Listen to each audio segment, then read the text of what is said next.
Hello everyone. तो हम लोग क्या स्टार्ट करेंगे आज 16th नंबर का प्रैक्टिस क्वेश्चन सीरीज का पार्ट 15 तक का डिस्कशन हम लोग कर लिए लास्ट क्लास में, जो कि लेक्चर नंबर 50 था। उसमें हम लोग 4 से 5 क्वेश्चन का डिस्कशन किए थे ना। तो आज हम लोग और कुछ क्वेश्चन का डिस्कशन करेंगे। फिर ये प्रैक्टिस क्वेश्चन का सीरीज जैसे ही ख़त्म होगा हम लोग का पूरा चैप्टर ख़त्म हो जाएगा। फिर हम लोग क्या करेंगे, प्रीवियस ईयर के क्वेश्चंस का डिस्कशन करेंगे जो कि मेंस और एडवांस में आ चुके हैं। ठीक है, देखिए 57 नंबर का क्वेश्चन कर लिए थे, 58 भी हो चुका था, 59, 60 ये सब क्वेश्चन हो चुके थे। अब 61 आज हम लोग को करना है। ध्यान से देखिए इस क्वेश्चन को। तो पहले एक सजेशन है आपके लिए कि आप इसको वीडियो को पॉज करके इसको ट्राई करिए सॉल्व करने का, उसके बाद डिस्कशन को देखिएगा। ठीक है, पहले आप इसको वीडियो को पॉज करके ट्राई कर लीजिए सॉल्व करने का। होप आप लोगों ने ट्राई कर लिया होगा। अब देखिए क्वेश्चन को क्या लिखा हुआ। इसमें पूछा गया आपसे कि point of intersection find out करो और दो आपको कर्व दिया गया है। तो दो कर्व अगर दिया गया है तो जो हम लोग लोकस पढ़े उसका मतलब ये था कि आपके पास कोई भी एक्सप्रेशन अगर दिया गया है तो उसको देख के हम ये निकाल पाएँ कि जेड का लोकस क्या होने वाला है, जेड किस किस पाथ पर रह सकता है ना। यही मतलब तो होता है। अब आप यहाँ पे देखिए दो कर्व आपको दिए गए, हम लोग सोल्यूशन स्टार्ट करते हैं। ठीक है, देखिए आपको दो कर्व दिए गए, एक argument of z minus three i equal to 3π/4, एक दूसरा है argument of 2z plus 1 minus 2 iota equal to π/4। तो आपको दोनों को प्लॉट करना पड़ेगा ना। सबसे पहला आप देखिए argument of z minus three iota equal to 3π/4, तो इसको प्लॉट करना बहुत सिंपल है। इसका मतलब क्या है, आपके पास एक कॉम्प्लेक्स नंबर है क्या, जेड माइनस थ्री आउटा, उसका आर्ग्यूमेंट क्या है 3π/4, ये चीज़ तो लिखा हुआ नहीं समझ में आया आपको। आपके पास एक कॉम्प्लेक्स नंबर है जेड माइनस का थ्री आउटा। ठीक है, अब इसका आर्ग्यूमेंट आपको बोला गया है 3π/4। अब इसको देख के आपको समझ में आना चाहिए ये क्या है, Z1 माइनस Z2 टाइप का एक वेक्टर जैसा होगा ना। ये क्या होगा, एक वेक्टर हो जैसा ही होगा जो कि 3 आउटा से स्टार्ट होगा और Z पॉइंट तक जाएगा जो कि वेरिएबल पॉइंट है। देखिए हम इसको डायग्रामेटिकली आपको दिखाते हैं। देखिए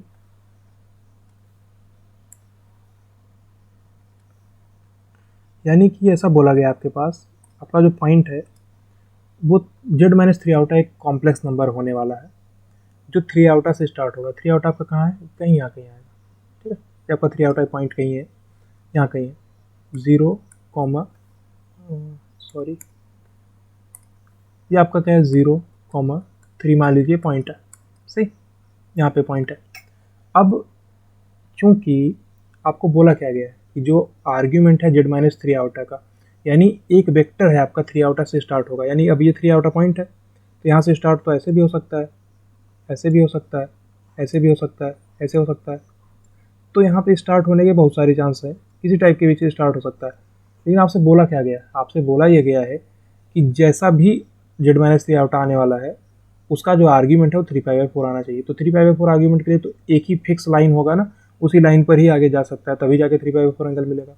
सही, तो जितने हम लोग ये बना रखे हैं उनमें से एक वैल्यू आपकी ये मान लीजिए ये है जो कि 3π/4 है। तो थोड़ी देर के लिए हम इसको इरेज कर देते हैं यहाँ से। ठीक है, आपका ये पॉइंट है, देखिए जो ये पॉइंट है आपका क्या है, 3 आउटा पॉइंट है। सही, तो आप इसको लिख सकते हैं क्या 0,3, 0,3 ये पॉइंट है आपका ना। अब इसका आर्ग्यूमेंट 3π/4, इसका मतलब क्या है, इसका मतलब ये है कि ये पॉजिटिव रियल एक्सिस से एंगल कितना बना रखा है 3π/4। ये एंगल आपका कितना है 3π/4। सही बात है। तो देखिए जेड माइनस थ्री आउटा का मतलब क्या है, ये लाइन आपको ध्यान से देखनी है। इस पर ये पॉइंट है आपका P जो कि जेड है, और ये वेरिएबल पॉइंट है, ये फिक्स नहीं है। सही, अब ये वेरिएबल है लेकिन आपको इतना तो पता है कि अगर आप जेड माइनस थ्री आउटा का आर्ग्यूमेंट निकाल रहे हो तो वो 3π/4 आ रहा है, यानी कि ये 3 आउटा है। अगर आप इस वेक्टर को लिखोगे तो कैसे लिखोगे, जेड माइनस थ्री आउटा ही तो लिखोगे। ये कॉन्सेप्ट होता है, देखिए यहाँ पे ये मान लीजिए आपका Z1 कॉम्प्लेक्स नंबर है और ये Z2 कॉम्प्लेक्स नंबर है। अगर आप इस वेक्टर को लिखना चाहते हो तो कैसे लिखते हैं, Z2 माइनस Z1। ये तो यही वेक्टर ना जो कि एरो से यहाँ पे प्रदर्शित किया गया है, Z2 minus Z1। Z2 minus Z1 का मतलब होता है Z1 से स्टार्ट होगा Z2 तक जाएगा। वैसे यहाँ पे Z माइनस थ्री आउटा है तो ये 3 आउटा से स्टार्ट होगा Z तक जाएगा। ठीक है, देखिए आप लोग प्लेलिस्ट को एक सीक्वेंस से ही देखिएगा ना, तो हम लोग शुरुआत से हर चीज़ का डिस्कशन बहुत डिटेल में कर चुके हैं। तो इसलिए यहाँ पे क्वेश्चन के टाइम पे थोड़ा कम टाइम लगाएंगे हम लोग, जिससे आसानी से जल्दी से आपको आंसर मिल जाए ना। तो डिस्कशन बहुत ज़्यादा हुआ है, उसके जो थ्योरी के पार्ट है उसके कॉन्सेप्चुअल जो चीज़ें हैं कुछ प्रैक्टिस भी एग्जाम्पल्स का, सब कुछ हम लोग डिटेल में पहले ही कर चुके हैं। तो यहाँ पे आपको क्या करना, केवल जल्दी जल्दी से क्वेश्चंस को सॉल्व कर लेना। जहाँ पे कुछ नई चीज़ निकलने वाली होगी हम बिल्कुल बताएंगे, छोड़ेंगे नहीं इसको, ठीक है। अब देखिए ये 3/4 है, तो आपको पहला लोकस तो मिल गया, क्या, आर्ग्यूमेंट ऑफ z - 3 आउटा इज टू 3/4, यानी कि वो इसी लाइन पर कहीं भी हो सकता है। ये आपका 3 आउटा से स्टार्ट होगा और आगे तक जाएगा। क्या 3 आउटा को आप इंक्लूड कर सकते हो? सोच के बताइएगा, जेड को 3 आउटा आप ले सकते हो क्या? नहीं ले सकते। अगर आप जेड को 3 आउटा ले लोगे तो इसका मतलब आर्ग्यूमेंट ऑफ 0 3/4 बोल रहा है वो, क्योंकि आपके ओरिजिन के लिए आपके पास डिफाइन नहीं होता आर्ग्यूमेंट में, इसलिए हम इसको क्या कर सकते हैं, 0 के लिए आपका आर्ग्यूमेंट डिफाइन नहीं होता, इसलिए आप 3 को कंसिडर नहीं कर सकते। तो जो भी आपका 3 है ना, 3 पे आपको बबल लगाना पड़ेगा ये, ठीक है। तो आपका लोकस क्या है, इस 3 आउटा से स्टार्ट है, आगे तक जाएगा और 3/4 एंगल आपका बना रहा है, तो दिख ही रहा है आपको। अब एक दूसरा लोकस आप ध्यान से देखिए, दूसरा वाला क्या है, 2z + 1 - 2 आउटा। ध्यान से देखिए, इसको थोड़ा सा सॉल्व करना पड़ेगा हम लोग को। आर्ग्यूमेंट ऑफ 2z + 1 - 2 आउटा है, सही, +1 - 2 आउटा, ये π/4 दिया गया, 2z + 1 - 2 आउटा, इसकी वैल्यू को आपको दिया गया π/4। अब ध्यान से समझिए, अगर ये argument of z minus something type का होता तो हम ये बोल देते कि ये, सपोज करिए यहाँ पे लिखा होता आर्ग्यूमेंट ऑफ z - 3, तो उसका मतलब क्या होता है, 3 से स्टार्ट हो गए, z तक जाएगा, एक वेक्टर बनेगा। लेकिन यहाँ पे आपको ऐसा दिया गया है 2z दिया गया, तो आप उसको आसानी से नहीं समझ सकते क्या? मान लीजिए आपके पास लिखा होता है आर्ग्यूमेंट ऑफ z - 3, इसका मतलब क्या होता है, z - 3 एक कॉम्प्लेक्स नंबर होगा जो कि 3 से स्टार्ट होगा, z तक जाएगा, तो आप z - 3 को आसानी से प्लॉट कर सकते थे।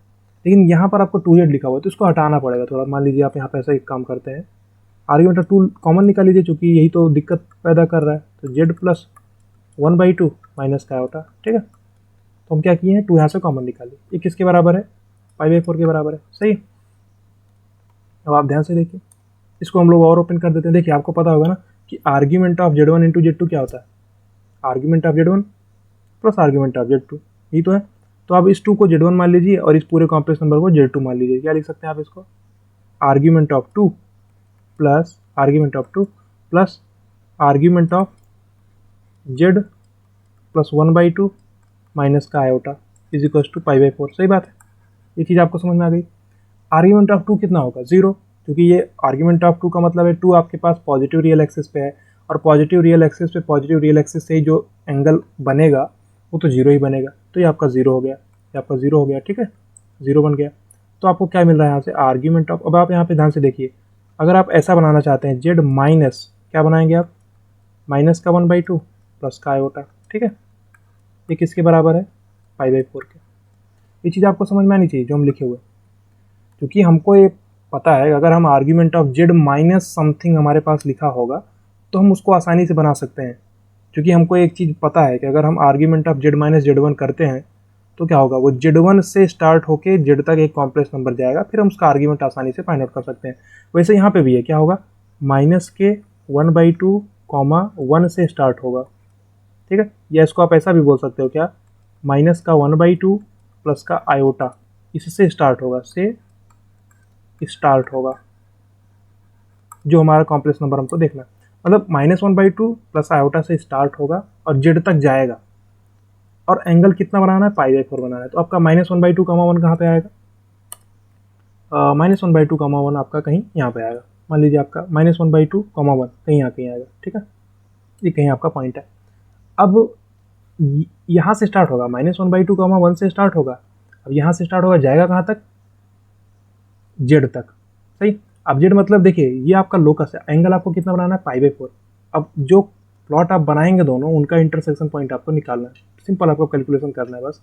अब यहाँ पे है, मान लीजिए आप, तो क्या होगा, तो π/4 एंगल बनाना है, तो पॉजिटिव रियल एक्सिस से π/4 एंगल बनाना है, तो आपको कुछ इस प्रकार से लेना पड़ेगा इसको, ठीक है, ऐसे आप ले लीजिए। अब आप समझिए यहाँ से, सॉरी, यहाँ पे देखिए ध्यान से ना, यहाँ पर हो है क्या, देखिए ये एंगल आपका कितना बना रहा है, π/4, ठीक है, ऐसा हम यहाँ पे देख रहे हैं, ऐसा क्वेश्चन में दिया गया, देखिए π/4 एंगल बना रहा है। तो अब जो ये पॉइंट है आपका, ये रैंडम पॉइंट आपका जेड है, सही। और यहाँ पे आपका क्या है, ये है आपका -1/2 कॉमा 1, ठीक है, ये पॉइंट है। अब यहाँ से एक लाइन का लाइन जा रही है, क्योंकि आप ध्यान से समझिए, लाइन को आप ध्यान से देखें तो इसको आप कैसे रिप्रेजेंट कर सकते हैं, जेड माइनस का -1/2 प्लस आयोटा, वही चीज़ तो वहाँ पे नीचे लिखा हुआ था। और ये पॉजिटिव रियल एक्सिस से कितना एंगल बना रहा है, π/4, ऐसा क्वेश्चन में बोला गया π/4 एंगल बना रहा है। अब आपको क्या करना है, इनका इंटरसेक्शन पॉइंट निकालना है दोनों करो का। तो आप क्या कर सकते हैं, सिंपली आपको इस लाइन का इक्वेशन निकालना है, इस लाइन का इक्वेशन निकालना है। अगर आप दोनों का इंटरसेक्शन पॉइंट निकाल लेते हैं, अगर कुछ निकलता है तो आंसर हो जाएगा, नहीं निकलेगा तो नहीं आंसर होगा, सिंपल सी बात है। लेकिन आपको एक चीज़ ध्यान रखनी है, जो भी ये लाइन बनी है आपकी, वो लाइन जो है उसमें आपको ये ध्यान रखना है, सिंपल सी बात समझिए। ये π/4 एंगल बनाया, ये 3π/4 एंगल बनाया, तो ये लाइन आपका यहीं से स्टार्ट हुआ है, इसके पीछे नहीं है। वैसे जो ये लाइन है आपका यहीं से स्टार्ट हुआ है, इसके पीछे नहीं है, केवल यहीं से ऊपर तक जाएगा ये। अगर आप पीछे लाते हैं तो एंगल 3/4 नहीं बन पाता। उसी प्रकार से यहाँ भी है। तो आपको ये चीज़ यहाँ पे समझनी है, जो आप यहाँ पे ये पॉइंट है, क्या ये पॉइंट इंक्लूडेड रहेगा हमारे में, नहीं इंक्लूड रहेगा। क्यों, ये बबल इसलिए बना रहे हैं क्योंकि इंक्लूड नहीं रहेगा, इसलिए इंक्लूड नहीं रहेगा। अगर आप वहीं पर पुट कर दिए, मान लीजिए आप -1/2 प्लस 1 ही पुट कर देंगे, आयोटा ही पुट कर देंगे इस जगह पे, तो आपका ये तो जीरो बन जाएगा ना, आर्ग्यूमेंट ऑफ जीरो तो डिफाइन नहीं होता ना। अब आप यहाँ पे समझिए, बिल्कुल समझ में आ गया। अब आपको ये लाइन का इक्वेशन निकालना है और इस लाइन का इक्वेशन निकालना, दोनों को सॉल्व कर देना है, ठीक है। समझिए, अब आप दोनों लाइन की इक्वेशन निकालने के लिए ध्यान से समझिए। अब पहली लाइन को देखिए, जो कि येलो लाइन से बना हुआ है, येलो से जो बना हुआ है, येलो कलर से।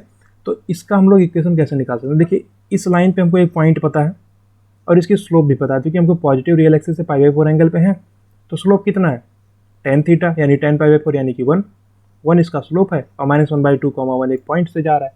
तो हम लोग कैसे लिख सकते हैं, देखिए इस लाइन का इक्वेशन अगर हमको लिखना है तो कैसे निकाल सकते हैं, सिंपली आप देखिए इस लाइन का इक्वेशन हम लोग निकाल सकते हैं। देखिए y -1 यानी y - y1 is equal to m यानी कि tan थीटा, जो कि हो चुका है 1 इंटू x -1/2। सही बात है, यहाँ तक कोई दिक्कत है, यानी कि आपका क्या है, y -1 is equal to x plus 1/2। कोई समस्या, यानी y इज इक्वल टू क्या है, x प्लस 3/2। ये इस लाइन का इक्वेशन है, ठीक है। ये कैसे आपको समझ में आया ना, -1/2 1 से स्टार्ट है और जेड तक जा रहा है और π/4 एंगल बना रहा है। तो अगर आपको π/4 एंगल बना रहा है तो इतना पता है, तो आप स्लोप बता सकते हो। स्लोप कितना होगा, tan π/4 यानी कि 1, और -1/2 1 एक पॉइंट पता है, तो y - y1 m into x - x1 करके हम ये लाइन का इक्वेशन निकालिए। अब ध्यान से समझना, ये लाइन का इक्वेशन तो आ गया बिल्कुल सही, कोई गलती नहीं इसमें, लेकिन ये लाइन का इक्वेशन भी आपका इस -1/2 1 के आगे ही है, इसके पीछे नहीं है। इक्वेशन सेटिस्फाई होगा, भले ही पूरा इक्वेशन आपको देखने में लग रहा है, लेकिन पूरा सेटिस्फाई नहीं करेगा। अब आप इसको देखिए, जो आपका ये ग्रीन से बना हुआ है, इसको आप कैसे निकाल सकते हैं, इसका इक्वेशन देखिए। इसमें भी आपको एक पॉइंट पता है, 0,3 एक पॉइंट है इसका। तो आपको एक, अगर लाइन है आपके पास, उस पर एक पॉइंट आपको पता है और उसका स्लोप आपको पता है, तो आप सिंपली उसका इक्वेशन निकाल सकते हैं। वैसे आपको यहाँ भी करना है, 0,3 है तो उसका स्लोप कितना होगा, देखिए tan 3/4 इसका स्लोप होगा, यानी tan पाई माइनस π/4 यानी कि -1, इसका स्लोप कितना है, -1 है। तो आप इसको लिखिए y -y1 यानी कि y -3, क्योंकि 0,3 से जा रहा है, इज इक्वल टू यम क्या है इसका, -1 है, क्योंकि tan 3/4 x - x1 यानी कि 0। सही है, तो क्या है, y -3 is equal to minus का x है, यानी हमारे पास क्या है, y plus x is equal to 3। सही है, ये आपका दूसरा नंबर का इक्वेशन है, ठीक है। अब आप ध्यान से समझिए, तो आपको क्या करना है, इन दोनों को सॉल्व करा देना। y is equal to x plus 3/2 एक जगह पे बोल रहा है, एक जगह पे आपको y is equal to 3 - x बोल रहा है, दोनों को आप सॉल्व करा दीजिए।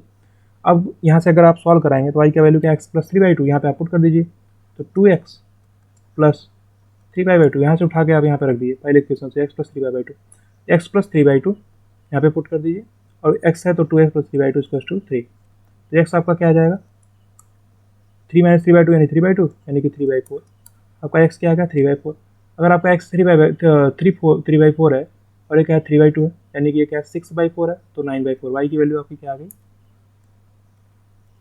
ध्यान से समझिए, x की वैल्यू क्या है, 3/4, तो y क्या आ जाएगा, 3 - 3/4 यानी कि 9/4। अब आप ध्यान से समझिए, ये पॉइंट, इन दोनों लाइन का इंटरसेक्शन पॉइंट हमको मिल गया, तो क्या हम यही आंसर लगा देंगे। अगर आपके पास ये ऑप्शनल करके क्वेश्चन होता, जिसमें ऑप्शंस दिए होते, तो ज़्यादातर लोग यही गलती करते, तो 3/4 और 9/4 को आंसर लगा देते, लेकिन ये गलत बात है, ये नहीं लगा सकते हम लोग। क्यों, क्योंकि ये जो आया हुआ है पॉइंट, ये इन जनरल लाइन हम लोग मान के लिए, जो इक्वेशन लिखा हुआ है ये इन जनरल लाइन का है, ये भी इन जनरल लाइन का है, लेकिन जो आपका लाइन है वो तो लिमिटेड है कि केवल यहीं से स्टार्ट होकर आगे तक जाएगा, पीछे तक नहीं है। तो आपका जो पॉइंट है उस पॉइंट को आप ध्यान से एक बार देखो, वो पॉइंट कहाँ पे आने वाला है, 3/4, यानी कहीं यहाँ कहीं आएगा, कहीं यहाँ कहीं आएगा, सही। और आपका 9/4 कहीं यहाँ कहीं आएगा, सही। अब वो पॉइंट कहीं यहाँ आएगा, तो सॉरी मान लीजिए कि 9/4 कहीं ऊपर हो, यहाँ पे हो सकता है, तो दोनों ही लाइन पर आपको चाहिए वो पॉइंट। क्या दोनों लाइन पर आ सकता है? नहीं आ सकता, तो इंटरसेक्शन पॉइंट आपका है ही नहीं यहाँ पे। कोई समस्या है यहाँ पे? क्योंकि आप क्या किए, इंटरसेक्शन पॉइंट के लिए आपको एक्स और वाई की वैल्यू निकालनी है। आप दोनों लाइन का इक्वेशन निकाल लिए, दोनों लाइन के इक्वेशन को जब आप सॉल्व कराए तो आपको 3/4 और 9/4 मिला। तो क्या ये सेटिस्फाई करेगा? नहीं करेगा। ये सेटिस्फाई कब करता है? जब आपका ये ग्रीन वाला लाइन जो है, अगर ये आपका पीछे तक ऐसे गया होता है, ऐसे तक ऐसे तक, ठीक है, तो आपका ये वाला पॉइंट जो इंटरसेक्शन पॉइंट मिल जाता है, वही 3/4 9/4 मिल रहा है आपको। लेकिन ये लाइन पूरा तो है नहीं, केवल यही 0,3 से स्टार्ट है और आगे तक जा रहा है, क्योंकि आपको एंगल 3π/4 ही बनाना है। अगर आप पीछे ले जाएंगे उसको तो 3π/4 एंगल नहीं बन पाएगा। उसी प्रकार से जो येलो लाइन है ये आपका जब यहाँ रहेगा तभी π/4 एंगल बन पाएगा। अगर आप इसको पीछे ले जाओगे तो एंगल आपका π/4 नहीं बन पाएगा। कोई दिक्कत नहीं। तो इसका इंटरसेक्शन पॉइंट क्या है? कोई इंटरसेक्शन पॉइंट नहीं आने वाला है इसका, नो इंटरसेक्शन पॉइंट। तो आपसे क्वेश्चन में पूछा ही गया था कि आप point of intersection find out करिए, तो आप ऐसा लिख देंगे इसमें कि कोई पॉइंट ऑफ इंटरसेक्शन इसमें है ही नहीं, क्योंकि 3/4 और 9/4 दोनों इस कर्व पे एग्जिस्ट कर सकता है, लेकिन इस पर तो एग्जिस्ट नहीं कर पाएगा ना, क्योंकि ये तो यहीं से स्टार्ट हो रहा है। कोई दिक्कत नहीं है, क्वेश्चन आपको समझ में आया होगा। अब लोग नेक्स्ट क्वेश्चन की तरफ मूव करते हैं। देखिए ध्यान से, इसको भी आप ट्राई करिए वीडियो को पॉज करके, फिर हम लोग इसका डिस्कशन स्टार्ट करते हैं। ध्यान से देखिए इस क्वेश्चन को। देखिए आप लोग वीडियो को शेयर और भी कर दिया करिए ना, तभी जाके और लोगों को बेनिफिट इससे मिल सकता है। ध्यान से देखिए इस क्वेश्चन को। जेड की वैल्यू क्या है? एक्स प्लस आयोटा वाई, ठीक है, ये कॉम्प्लेक्स नंबर है। अब आपको दो सेट दिए गए हैं ना, देखिए ए एंड बी दो सेट दिए गए हैं। ए की वैल्यू क्या है? जेड, जेड का मॉड्यूलस 2 से कम है। और एक दूसरा एक्सप्रेशन भी आपको दिया गया है, ध्यान से समझिए इसको हम लोग कैसे सॉल्व कर सकते हैं। ये थोड़ा अच्छा क्वेश्चन है। आपको क्या निकालना है कि जो कॉमन एरिया होगा ए और बी का, वही हमको फाइंड आउट करना है। तो मतलब अगर हम ए जो है, ए जो सेट दिया है, अगर उसके हिसाब से हम जेड का लोकस प्लॉट कर लें, ठीक है, अगर ए के हिसाब से हम जेड का लोकस प्लॉट कर लें और बी के हिसाब से जेड का लोकस प्लॉट कर लें, फिर हम दोनों का कॉमन निकाल लेंगे। सही, ये चीज़ तो हमको करना। तो पहले लोकस प्लॉट करने के लिए हमको पता होना चाहिए जो ए लिखा हुआ है, मॉड जेड की वैल्यू क्या लिखी हुई है। ध्यान से समझिए, मॉड जेड की वैल्यू आपको <= 2 लिखी हुई है। तो इसका मतलब क्या है? हमारे पास एक सर्कल का इक्वेशन आने वाला है, इसमें कोई दिक्कत ही नहीं, सिर्फ सर्कल का इक्वेशन आएगा। अगर मॉड जेड = 2 होता तो एक सर्कल बन जाता 2 रेडियस का, कोई दिक्कत नहीं था। लेकिन यहाँ पे लेस देन भी लगा हुआ है, तो सबसे पहले अगर हम मॉड जेड = 2 बनाना चाहते हैं तो हमको क्या बनाना पड़ेगा? ध्यान से समझिए, मॉड जेड = 2 अगर हमको बनाना है तो आपके पास एक सर्कल का इक्वेशन आएगा। सही, मॉड जेड = 2। थोड़ा सा इसको साइज में छोटा कर देता है, ठीक है। ध्यान से देखिए,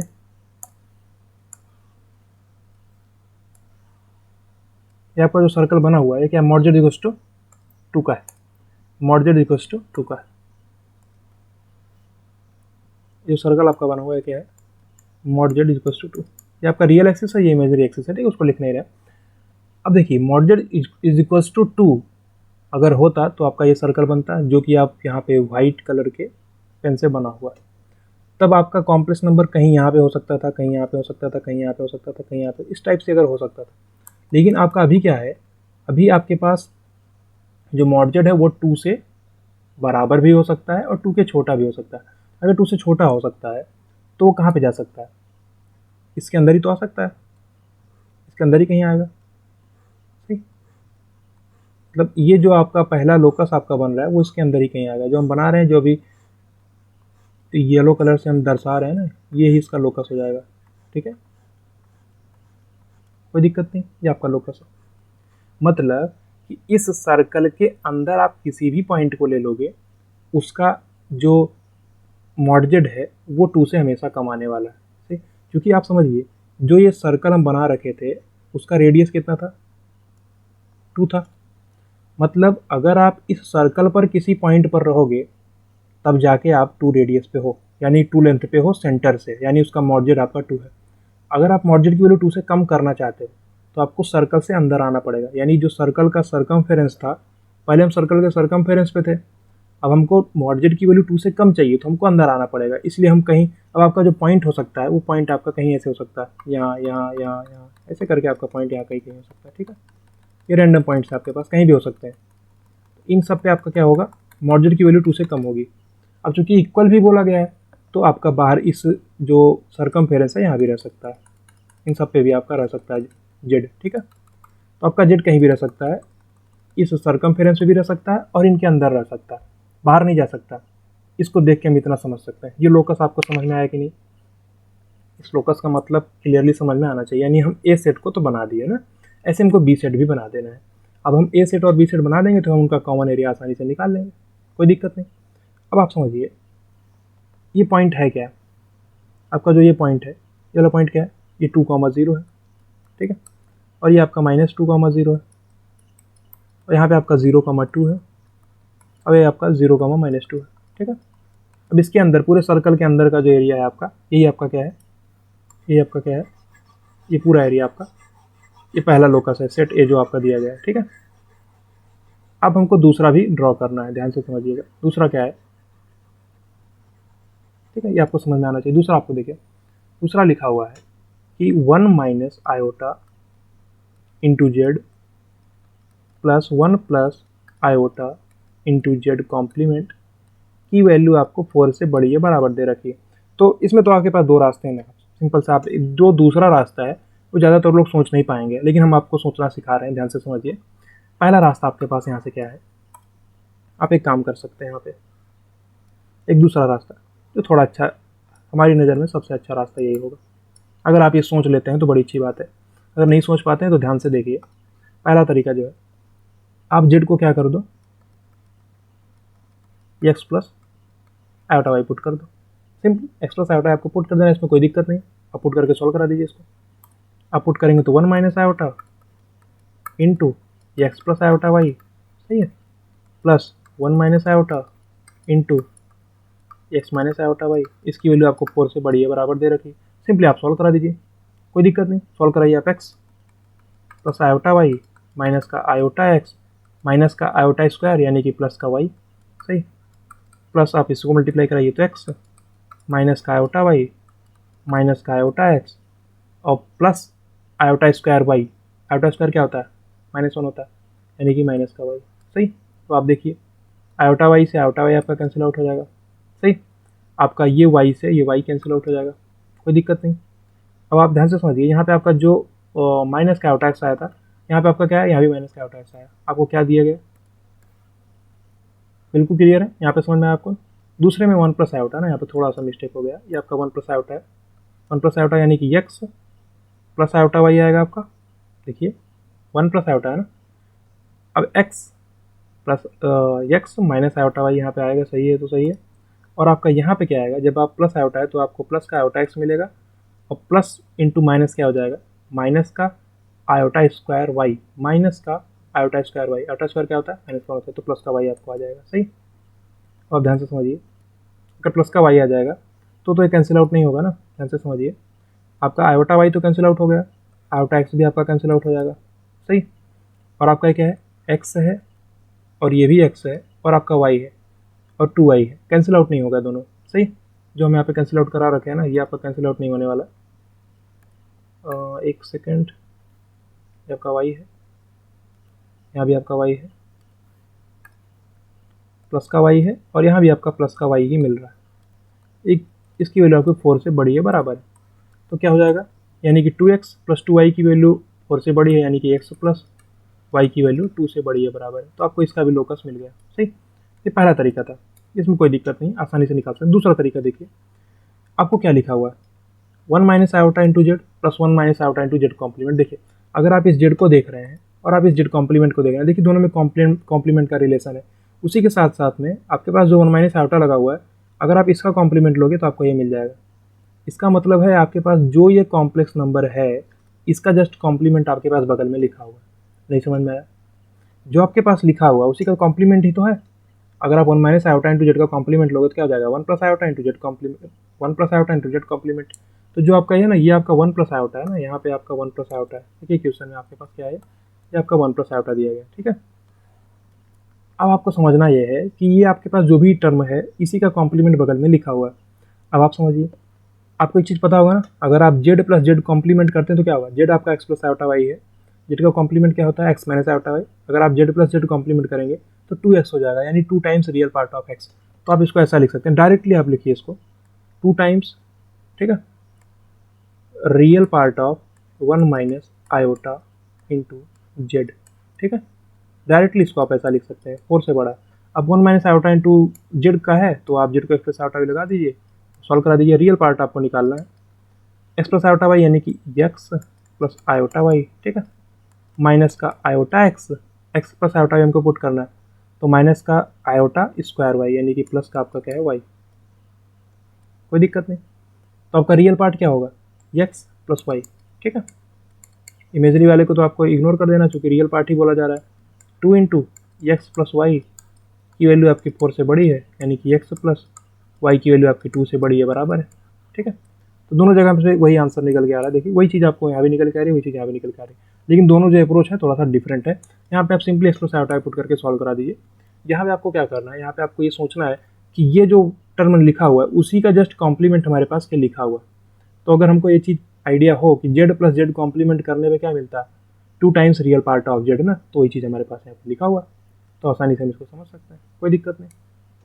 क्लियर। तो आपको क्या करना है, कॉमन एरिया निकालना है, तो आपको प्लॉट करना पड़ेगा एक्स प्लस वाई की वैल्यू जो है आपके पास क्या है वो 2 से बड़ी या बराबर है, तो आपको उसको प्लॉट करना पड़ेगा सिंपली। तो पहले तो आपको एक्स प्लस वाई इसको 2 प्लॉट करने आना चाहिए। तो एक्स प्लस वाई इसको 2 कैसे होगा, एक्स प्लस वाई इसको 2 क्या होगा, आपके पास इस टाइप का एक लाइन होने वाला, इस टाइप का एक लाइन आने वाला, एक्स प्लस वाई इसको 2, ठीक है, ये लाइन आपका आने वाला, ठीक। अब ये लाइन ही क्यों आ रहा है आपको समझना जरूरी है। एक्स प्लस वाई, अगर आप वाई को पुट कर देंगे 0 तो एक्स आ जाएगा 2, एक्स को पुट कर देंगे 0 तो वाई आ जाएगा 2, ठीक है, कोई दिक्कत नहीं। तो ये आपका x plus y equal to 2, अभी हम x plus y equal to 2 को प्लॉट कर रहे हैं। अब चूंकि ग्रेटर देन इक्वल टू बोला गया है तो आपके ये पूरा ऊपर वाला रीजन जो है, ये पूरा ऊपर वाला रीजन, इसके ऊपर वाला जो हम बना रखे हैं, ये पूरा रीजन जो आपका ये वाला सब पूरा रीजन, इधर साइड का पूरा रीजन आपका इसको सेटिस्फाई करेगा क्या कि एक्स प्लस वाई की वैल्यू जो आपके है वो 2 से बड़ी या बराबर है, सही।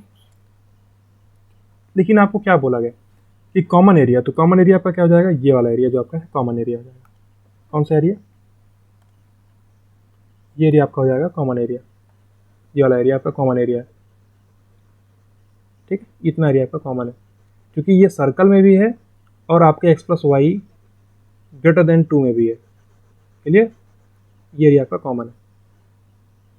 अब यही एरिया आपको फाइंड आउट करना है। तो आप इसको कैसे फाइंड आउट कर सकते हैं, ध्यान से देखिए कैसे फाइंड आउट कर सकते हैं। देखिए आपको ये पता है कि जो सर्कल है, सर्कल का एरिया क्या होता है, क्या होता है, क्योंकि पाई इसका क्या है, सॉरी 2 इसका क्या है, रेडियस है। तो आपको ये बोला गया है कि आपको एरिया निकालना है इसका, तो एरिया कॉमन एरिया होना चाहिए जो कि हमको यहाँ पे निकालना है। तो कॉमन एरिया आपका यही जो रेड पार्ट, ये रेड पार्ट से बना रखे हैं इसका कॉमन एरिया।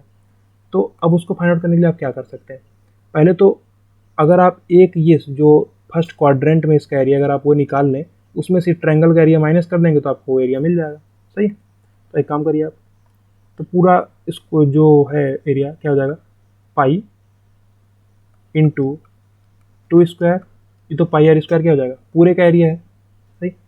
अपॉन 4 कर दीजिए तो आपको जो फर्स्ट क्वाड्रेंट में एरिया वो मिल जाएगा, और उसमें से आप माइनस कर दीजिए, क्या माइनस कर दीजिए आप उस जो ट्रायंगल आपका है, तो 1/2 इंटू बेस, बेस उसका 2 है, इंटू विड्थ आपका क्या 2 है, यानी आपके पास यहाँ पे क्या मिलने वाला है 2 2 ज़ा 4, तो 4/4 यानी कि 1, यहाँ पे आ जाएगा पाई माइनस 2, तो पाई माइनस 2 आपका एरिया है, ठीक है, ये आंसर है आपका। ध्यान से समझिए, फिर से एक बार रिपीट करते हैं।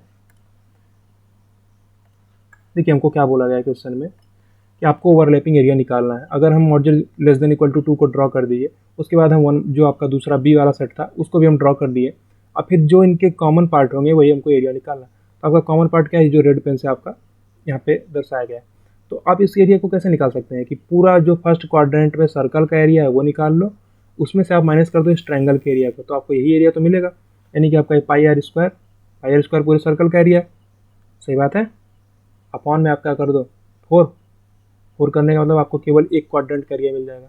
अब आप इसमें से माइनस कर दो क्या, इस ट्रायंगल का एरिया यानी 1/2 इंटू बेस इसका क्या 2 है, जो आपके पास इसका हाइट क्या है 1/2 बेस इंटू हाइट क्या है 2 है, तो 1/2 इंटू 2 इंटू 2, यानी कि आपके पास पाई आर स्क्वायर बाई 4 था, तो 2 2 जा 4 यानी कि पाई माइनस 2, ये आपका आंसर है। ठीक है, पाई माइनस 2 आपका आंसर है। क्लियर, ये क्वेश्चन अच्छा क्वेश्चन, थोड़ा सा आपको दिमाग लगाना था यहाँ पे ना, कैसे हम लोग सॉल्व करें। नेक्स्ट क्वेश्चन को देखिए,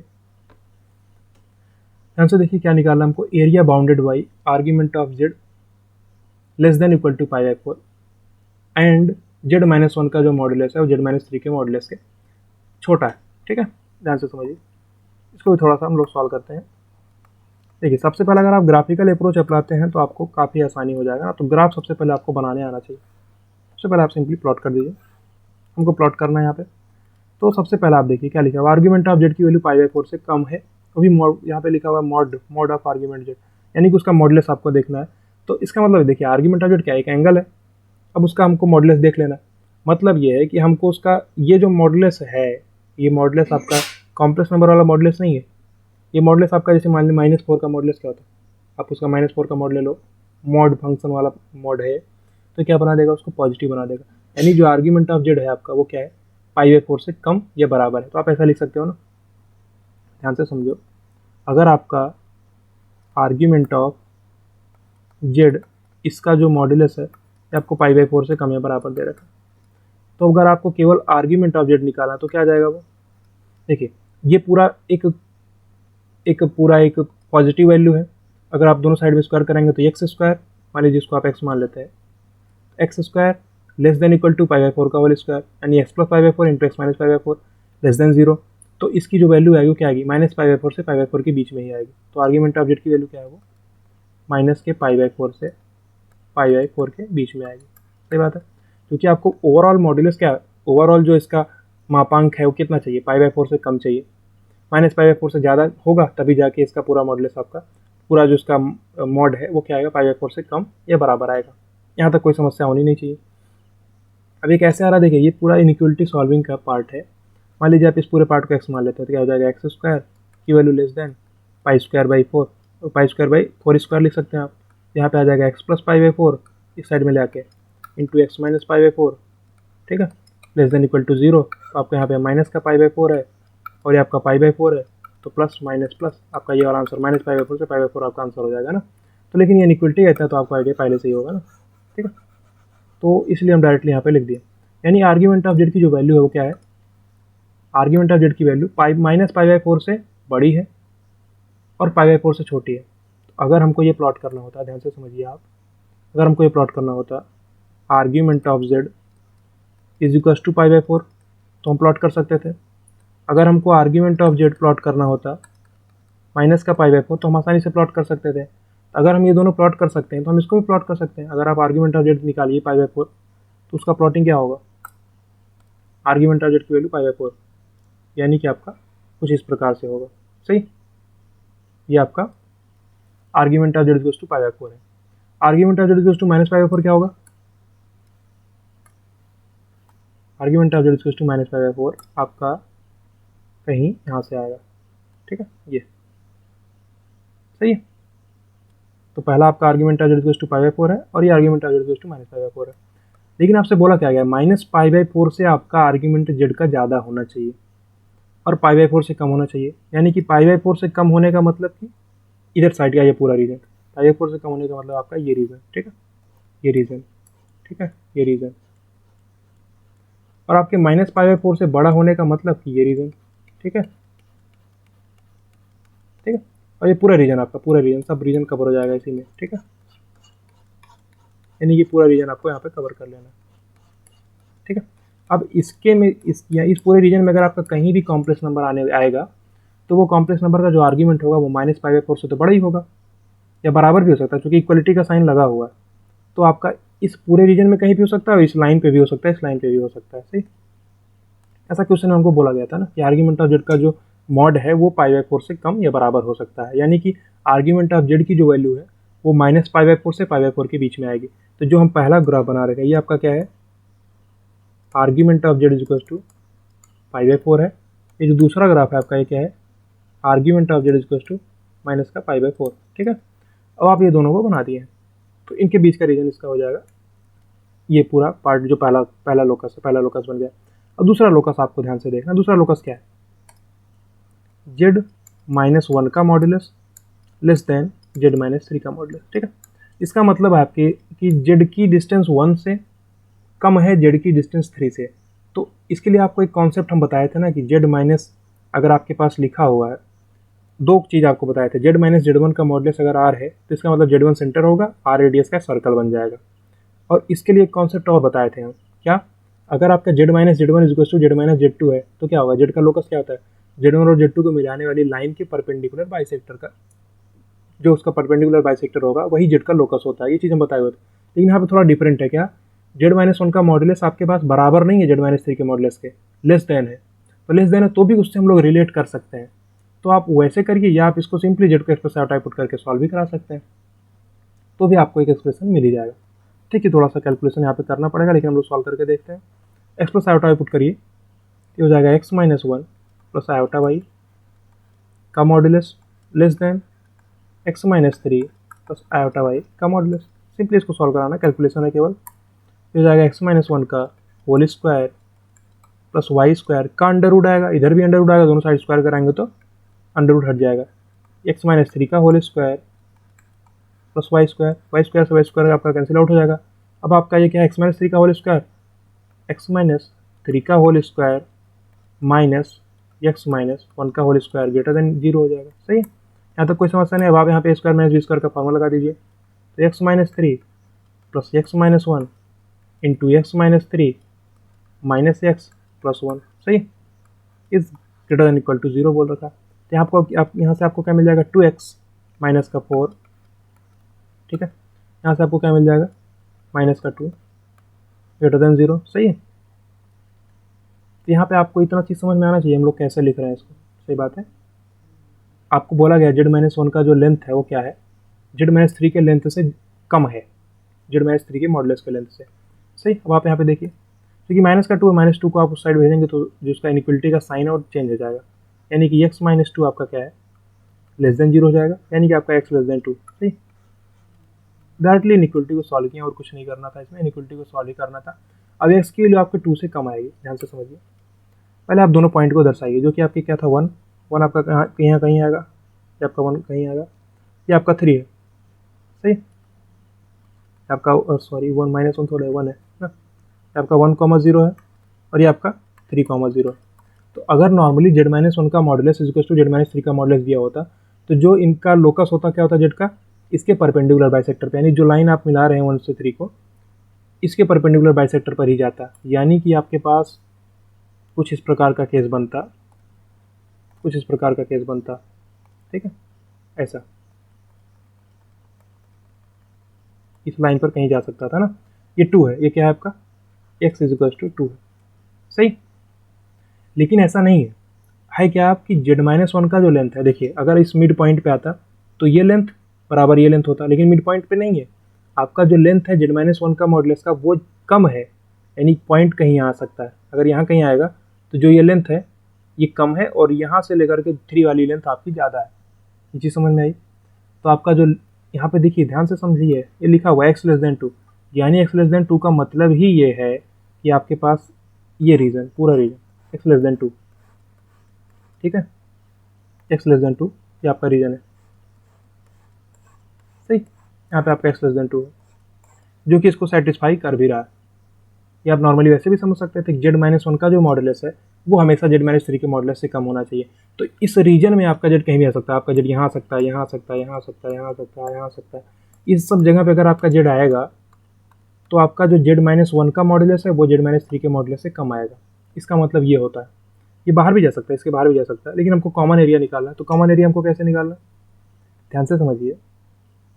हमको बोला गया है कि आप निकालो कॉमन एरिया, तो कॉमन एरिया कौन सा है, ये आपका कॉमन एरिया, ये वाला पार्ट जो कि पहले वाले लोकस में भी है और दूसरे वाले लोकस में भी है। सही, कॉमन एरिया आपको निकालना है, तो दोनों लोकस में ये है तो इसको आप आसानी से निकाल सकते हैं। सही, यही एरिया आपको फाइंड आउट करना है। सिंपली समझिए, क्लियर, कोई डाउट नहीं आवे ना। तो पहला प्लॉट जब हम लोग बनाए, कौन सा, ये आर्ग्यूमेंट ऑफ जेड का मॉड π/4 से कम या बराबर है, उसको हम लोग प्लॉट कर लिए थे। अब इन दोनों में जो कॉमन एरिया यही है कि जो कि दोनों में है, पहले वाले में भी है, दूसरे वाले में भी है, तो आप इसका एरिया निकाल लीजिए सिंपली। इसका एरिया आप कैसे निकाल सकते हैं, देखिए ये एक राइट एंगल ट्रायंगल है, तो आप अगर इस यानी देखिए ये ट्रायंगल आपका, अगर आप इसका एरिया निकाल लीजिए फिर डबल कर दीजिए तो आपको पूरा एरिया निकल जाएगा। सही, सिंपली आप यहाँ पे सॉल्व कर देते हैं, थोड़ा सा कैलकुलेशन बचा हुआ है। एरिया हमको कॉमन एरिया निकालना है, क्या हो जाएगा 2 इंटू, देखिए एक ऊपर वाले ये आप ट्रायंगल का एरिया अगर आप निकाल लेते हैं फिर आप डबल कर दीजिए simply, 1/2 into base into height. Base into height से मतलब क्या है, आप एक काम करिए कि ये बेस आपको पता है ये कितना 2 है, 2 है, बेस इंटू हाइट आपका कितना है, हाइट आपका ये आपका हाइट है, ये हाइट कितना आएगा, देखिए ये x=2 अगर है और आपका जो आर्ग्यूमेंट ऑफ z=π/4 है, अगर आर्ग्यूमेंट ऑफ z=π/4 है, यहाँ पे थोड़ा सा आपको समझना पड़ेगा, अगर आर्ग्यूमेंट ऑफ z=π/4 है इसका मतलब क्या है, ये पॉजिटिव रियल एक्सिस से π/4 एंगल बना रहा है, सिंपल सी बात है। तो इसका स्लोप कितना होगा 10π/4 यानी कि 1। अगर स्लोप इसका 1 होगा तो सिंपली ये लाइन क्या होगी y=x, तो y=x लाइन ही तो होगी, तभी तो जाके उसका आर्ग्यूमेंट π/4 आ सकता है। नहीं समझ में आया, तो आपको ये वाला एंगल आपको पता है कितना है π/4 है, क्योंकि आपको पहले ही बोला हुआ है आर्ग्यूमेंट ऑफ जेड की वैल्यू π/4 से कम या बराबर है, तो कम होगा तो इस अंडर में आ जाएगा जो कि हम यहाँ पे बना रखे हैं रेड कलर से ना। अब लेकिन हमको एरिया निकालना है, तो ये एरिया निकालना है तो 1/2 इंटू बेस इंटू हाइट आपको करना पड़ेगा, वही चीज़ हम यहाँ पे किए हुए हैं। तो आपको डबल करना है, मतलब जो नीचे वाला एरिया वो भी आपको निकालना पड़ेगा, तो 2 इंटू 1/2 इंटू बेस यानी 2, और जो आपका हाइट है देखिए ये 2, ये लाइन कौन सी x=2।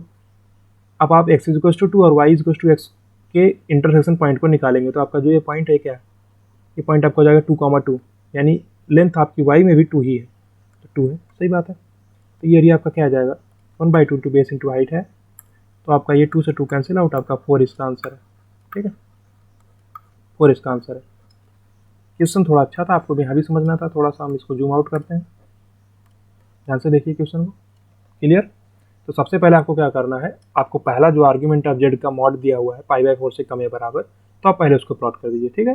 फिर आपको दूसरा चीज़ दिया गया है कि z-1 का मॉडुलस z-3 के मॉडुलस से कम है, तो इसके लिए हम दो अप्रोच यूज कर सकते हैं। नॉर्मल अप्रोच आपका ये तो है ही, जेड को एक्सप्रेस आउट पुट करने वाला। एक दूसरा अप्रोच ये हो सकता है कि आप सिंपली उसको देखिए, फिर आप दिमाग में इसको सोचिए, अगर यहाँ पे जो लेस देन का साइन है यही नहीं होता तो हम लोग क्या सोच सकते थे, अगर मान लीजिए z-1 का मॉडुलस z-3 का मॉडुलस लिखा होता तो हम ये बोल सकते थे कि जो लोकस होगा जेड का वो क्या होगा 1 एंड 3 को मिलाने वाली जो लाइन है उनके इंटरसेक्शन, उनके जो है कि परपेंडिकुलर बाइसेक्टर पर ही एग्जिस्ट कर सकता है, ठीक है।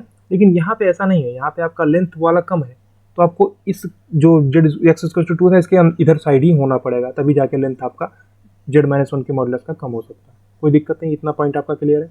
ये क्वेश्चन समझ में आएगा नहीं आसानी से। अब आपके पास एक क्वेश्चन और यहाँ पे लिखा हुआ है, देखिए इस क्वेश्चन को ध्यान से, वीडियो को पॉज करिए, उसको ट्राई कीजिए ध्यान से, फिर हम लोग इसका डिस्कशन स्टार्ट करते हैं। देखिए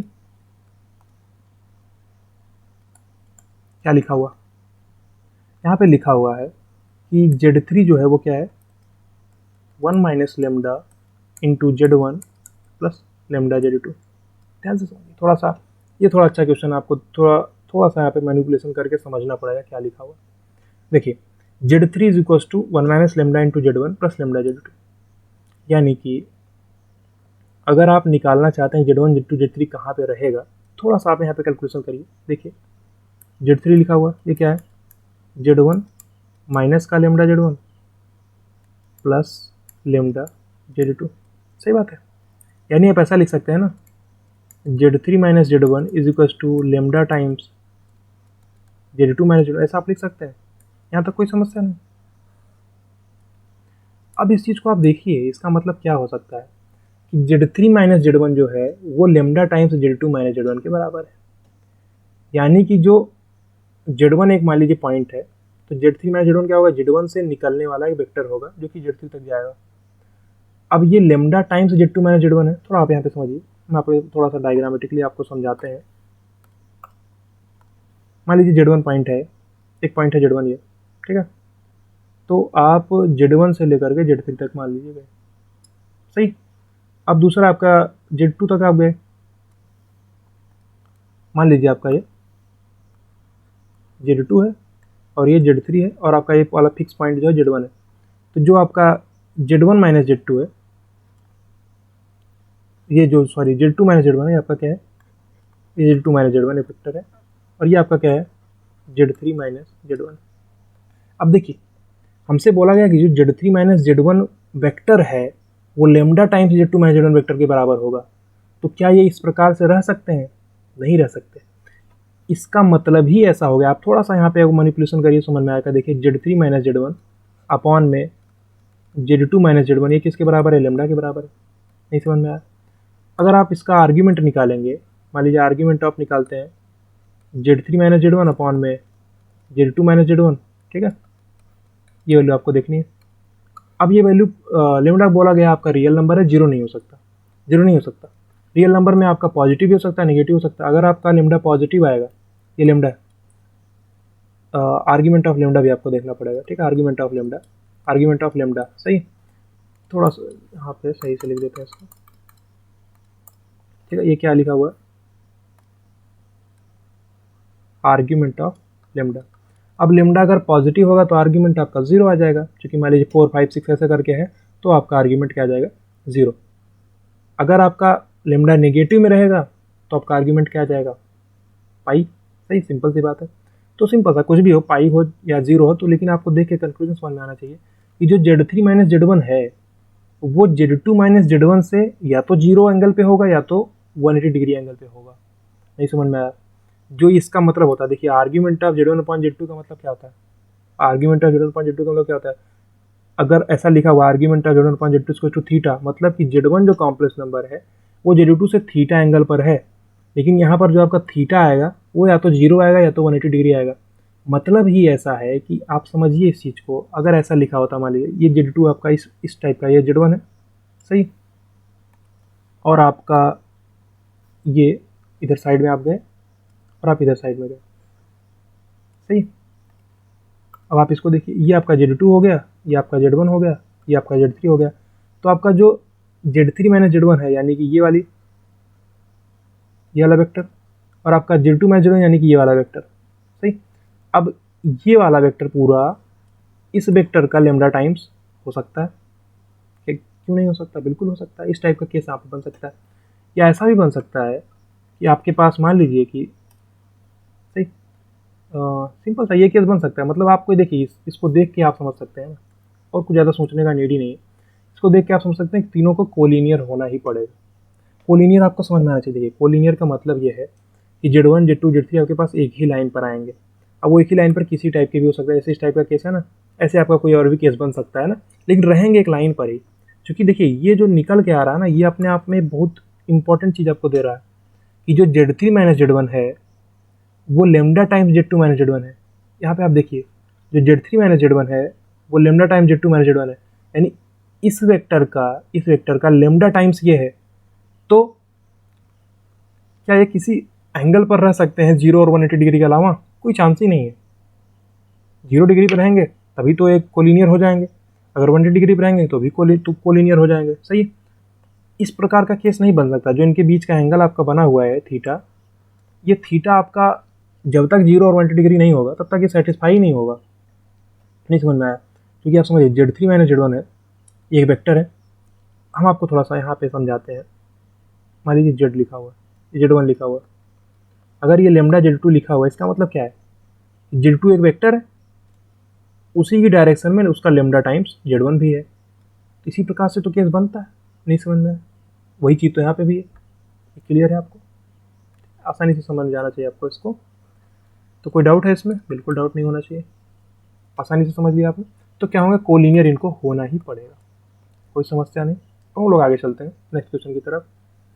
तो एक क्वेश्चन, दो क्वेश्चन और तीन क्वेश्चन आपके और बच रहे हैं, तो लेक्चर का लेंथ थोड़ा ज़्यादा हो जाएगा। देखिए एक क्वेश्चन, दो क्वेश्चन, तीन क्वेश्चन का डिस्कशन, चार क्वेश्चन का डिस्कशन हो चुका है ना। अभी हम लोग जो बाकी तीन क्वेश्चन उनका नेक्स्ट क्लास में डिस्कशन करेंगे। अब क्लास को हम यहाँ पे एंड करेंगे। देखिए PDF हम आपको प्रोवाइड कर दे रहे हैं पूरा लास्ट क्वेश्चन तक, शायद हम प्रोवाइड पहले भी कर दिए हैं ना, पहले की जो 50 नंबर का लेक्चर था ना, उसके भी डिस्क्रिप्शन में ये आपका लिंक पड़ा हुआ होगा पूरे क्वेश्चंस का। तो आप लोग इनको ट्राई करिएगा। कहाँ से? 65, 66, 67। फिर हम लोग डिस्कस कर लेंगे एक क्लास में, ठीक है। एक क्लास में इसका भी डिस्कशन हम लोग कर लेंगे।